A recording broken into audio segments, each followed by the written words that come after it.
The Star Wars and the Power of the Costume exhibition here at Detroit Institute of Arts, while unfortunately entered the dark side, being inducted by none other than the Darth Vader. So come with us on this heroic journey as we enter into a new hope, because the Force Awakens is here at AmericaJR.com, Detroit's #1 website. And remember, may the Force be with you.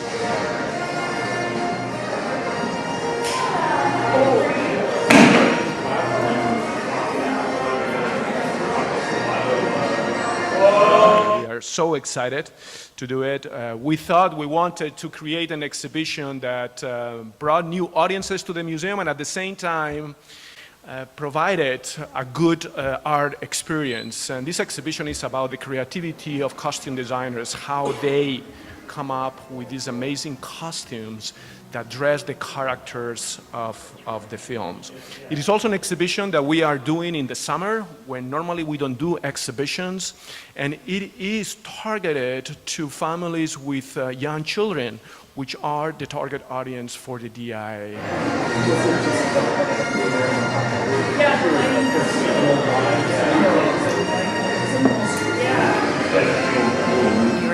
Your team has done an amazing installation of this exhibition. The way you've augmented it and added to it is really wonderful, and the connections with your permanent collection, I think you all will really enjoy. It's really a terrific installation.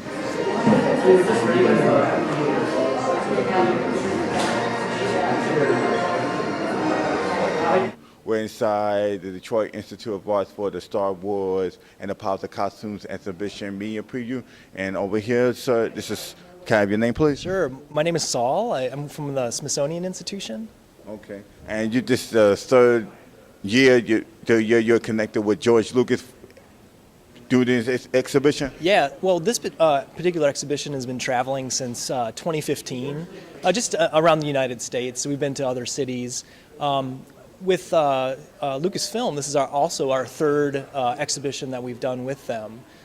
So we're really happy to partner with those guys. They've allowed us to, play in their archives and, tell a good story. So. Okay, now 2015. That's when the new Star Wars came out. So was this a plan ahead of time, or you guys just did this to celebrate the release of The Force Awakens?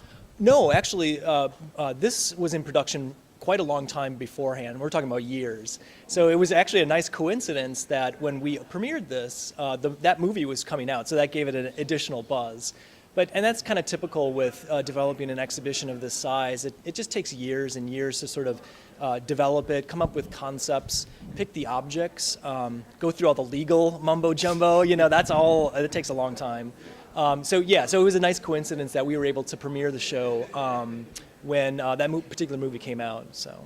Okay, now behind me is the costume of the original Han Solo for the first Star Wars that came out 41 years ago, and we got another one that's coming out. That's the prequel Solo. Yeah, it's coming out around, which corresponds to the anniversary of the original's release. Yeah, that's right. We tapped into the expertise of a number of colleagues at the Smithsonian who provided insight into themes such as the varied influence from world culture and history, the balance between materials that perform well and that impress when they are shown on the film, as well as ways in which literature and earlier films help define character.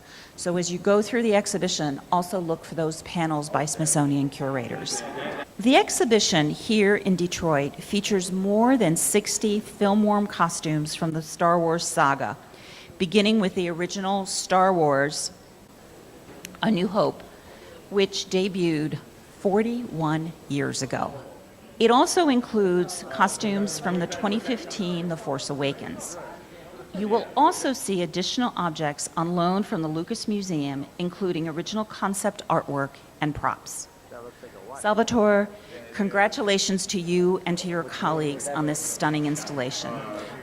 It has been such a joy to work on this exhibition with the crew that has installed it and the people who have worked on its design. I sort of feel like someone who got to stand back and say, yeah, I like that, and that looks pretty good, and this is great, and to watch it grow and watch it take shape.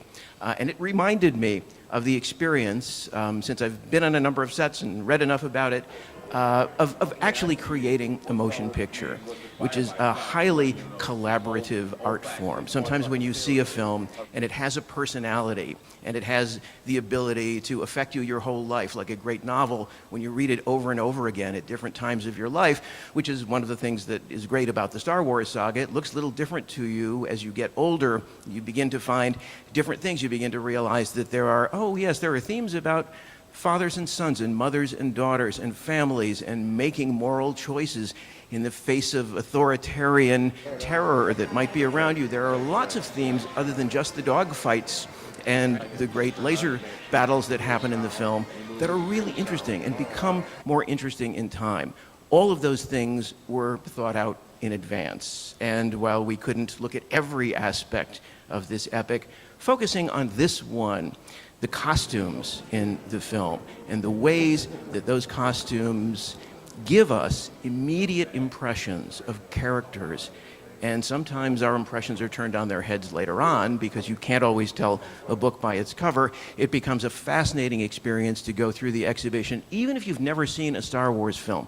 But if you have, you'll do what I did when we first decrated R2-D2, which is you'll probably tear up a little bit because it's extraordinary to be in the presence of something that has meant so much and has changed the world so much. It was 35 years ago that Return of the Jedi was released in the theaters.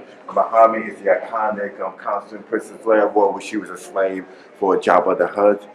This costume was worn by the late Carrie Fisher, and she also wore this one right here, where she went undercover to rescue Han Solo, who was frozen in hibernation, culminated from in the previous Star Wars, Empire Strikes Back. Visitors will enter a dramatic and theatrical presentation of these original costumes that's reminiscent of the film's universe. And we hope they'll also get the feeling of being behind the scenes through quotes from the artists that shed light on their process in their own words. Vignettes of an artist studio and costume shop that are based on archival photographs of the making of the films. And videos featuring Star Wars actors talking about the experience of actually wearing the costumes. One of the things that makes this show special is the inclusion of the 150 concept drawings, artworks, textile samples, costume parts and pieces and accessories throughout the exhibition that came from the archives of the Lucas Museum of Narrative Art at Skywalker Ranch. These additions that help to bolster the costumes give a magical glimpse not only into the Star Wars universe, but into the minds of the designers who brought these iconic characters to life. Remember, the Star Wars and the Power Costume Exhibition will last up until September 30th here at the Detroit Institute of Arts. Just remember that the Force is with you always until then. This is Garrett Godwin at AmericaJR.com, Detroit's number website, no longer flying solo.